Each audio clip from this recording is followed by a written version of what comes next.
रामकृष्ण हरी श्री स्वामी समर्थ. मित्रांनो, मनातील इच्छा पूर्ण करणारा परिजात वृक्ष माहिती ऐकून तुम्हीही थक्क व्हाल. वास्तुशास्त्रामध्ये घराच्या सुख समृद्धीशी संबंधित असे अनेक उपाय सांगण्यात आले आहेत. त्यातील काही अगदी सोपे आहेत. असे मानले जाते की जर हे उपाय योग्य पद्धतीने केले तर कोणत्याही व्यक्तीच्या जीवनात सकारात्मक बदल नक्कीच घडवून आणू शकतात.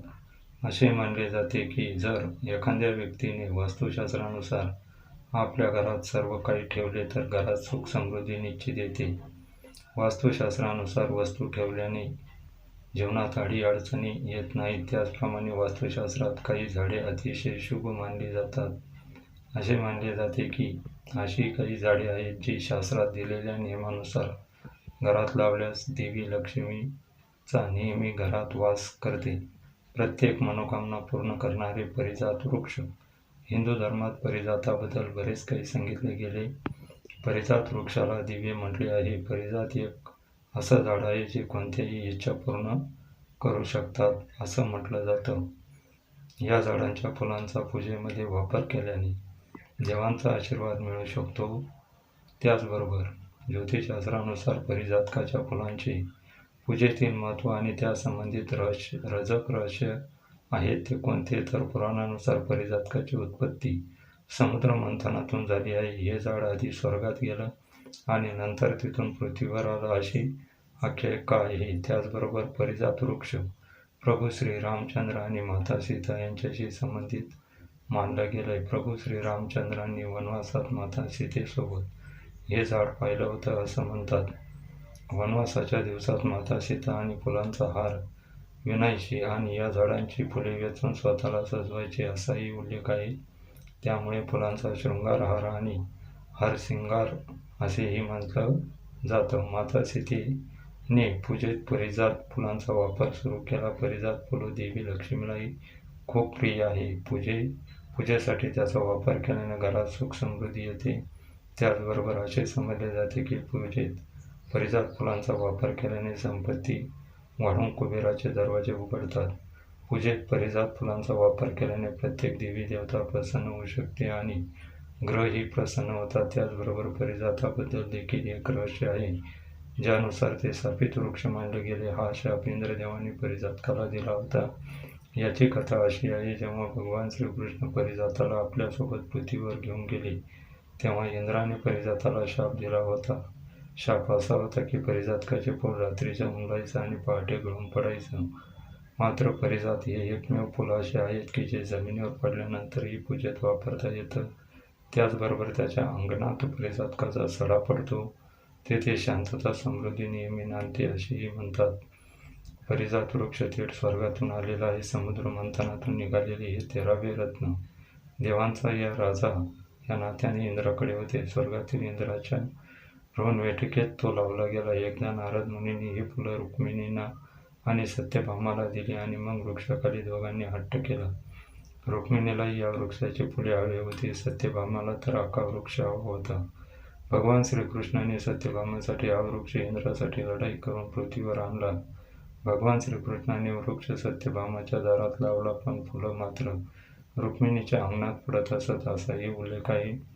ज्याच्या घरात आजूबाजूला परिजातकाचे झाड असतं त्याच्या घरातील सर्व प्रकारचे वास्तुदोष दूर होतात असेही म्हणतात. शिवाय तेथे परिजातकाच्या फुलांचा सडा पडतो तेथे देवी लक्ष्मी वास करते. कारण ही फुलं देवी लक्ष्मीला अत्यंत प्रिय आहेत.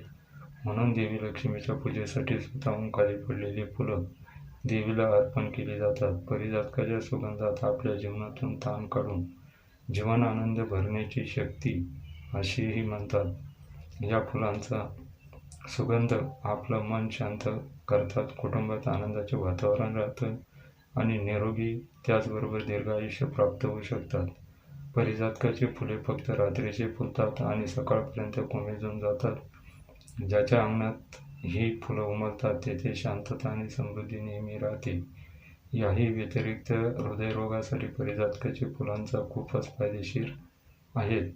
हृदयरोगापासून बचाव करण्यासाठी 5 ते 6 फुलांचा रस घेणे हा एक प्रभावी उपाय मानला गेला आहे. परंतु हा उपाय केवळ आयुर्वेदिक डॉक्टरांच्या सल्ल्यानेच करता येऊ शकतो.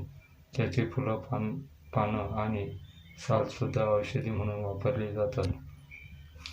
आता तुमच्याकडे सुद्धा परिजातकाच्या फुलांचे झाड असेल तर एक काम आवर्जून करावे, ते म्हणजे परिजातकाचे झाड जिथे असते तिथे साक्षात देवी लक्ष्मीचा वास असतो. या झाडांची पूजा केल्याने संपत्ती आणि शुभ कार्यात कोणतेही अडथळे येत नाहीत. म्हणून ज्या ठिकाणी परिजातकाच्या फुलांचे झाड असेल त्या ठिकाणी दर शुक्रवारी शुद्ध तुपाचा दिवा आवर्जून लावा. ते शक्य नसेल तर दर पौर्णिमेला शुद्ध तुपाचा दिवा आवर्जून लावा. तेथे सुगंध धूप लावावे आणि देवी लक्ष्मी मातेला प्रार्थना करावी. यामुळे लक्ष्मी सुख समृद्धी आशीर्वाद देऊन आपल्या घरामध्ये कायम स्थायी स्वरूपात राहू शकते असं सांगितलं जातं. परिजातकाची फुलं रात्रीची बहरतात आणि फुलतात. मात्र रात्रीचा परिजातक का फुलतो बहरतो यामागचं सुद्धा एक अतिशय गोड कथा आहे. या कथेनुसार राजकुमारी परिजातक सूर्याची भगवान सूर्य देवाच्या प्रेमात पडली. सूर्यदेवाला त्याच्या वैभवाची आणि शक्तीची पूर्णपणे जाणीव होती. तरीही एका अटीवर तिच्याशी त्यांनी लग्न करायचं वचन दिलं. अशी होती की काहीही झालं तरी तिने त्यांच्याकडे कधीही पाहायचं नाही. पण प्रेमात रममाण झालेल्या परिजातकाने याचा कधी विचारच केला नाही. त्यांनी शरद ऋतूंनी लग्न केले आणि बघता बघता उन्हाळ्यापर्यंत काळ कसा भरकन निघून गेला कळालाच नाही.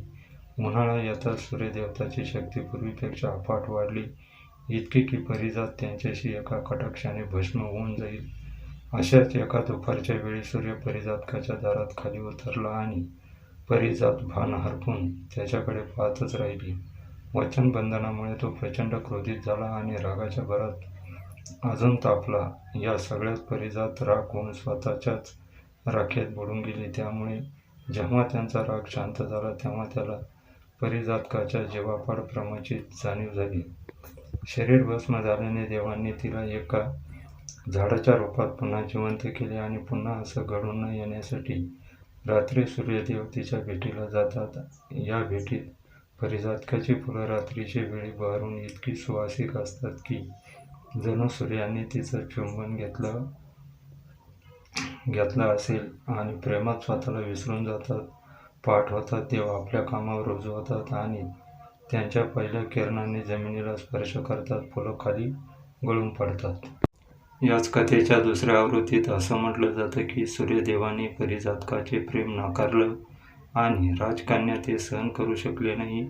तिने स्वतःला ठार मारलं आणि तिचं प्रेम पुन्हा पुन्हा सिद्ध करण्यासाठी तिच्याच राखेतून एक झाड वाढलं. पडलेली फुलं तिच्या अश्रूंमध्ये जातात कारण ती फुलं तिच्या प्रियजकांची नजर सहन करण्यास असमर्थ असतात. याशिवाय असं म्हटलं जातं की परिजातकाच्या खाली उभे राहून एखादी गोष्ट मागितली तर परिजातक ती इच्छा नक्कीच पूर्ण करतो. इच्छापूर्ती करणारा वृक्ष झाड परिजातकाच्या वृक्षाला म्हटलं गेलं आहे. तुम्ही कितीही थकून आलात तरी परिजातकाच्या खोडाला जर स्पर्श केला तरी ते आपला थकवा काढून घेतात आणि आपल्याला उत्साह देतात असेही म्हणतात. तुमच्याकडे सुद्धा परिजातकाचे झाड असेल तर यापैकी कोणतीही एक गोष्ट तुम्ही नक्कीच करा, ज्याचे चमत्कारिक अनुभव तुम्हालाही नक्की येऊ शकतात. याही व्यतिरिक्त घरातील वास्तुदोषांवर उपाय म्हणून परिजात वृक्ष तुमच्या घरामध्ये नक्की लावू शकता. असं म्हटलं जातं की घरामध्ये परिजातकाचे झाड लावल्याने घरातील नकारात्मक ऊर्जा निघून जाते. या वनस्पतीमध्ये माता लक्ष्मी कायम वास करते. म्हणून हे रोप घराच्या उत्तर किंवा पूर्व दिशेला लावल्यास घरातून वास्तुदोष कायमचे दूर होतात.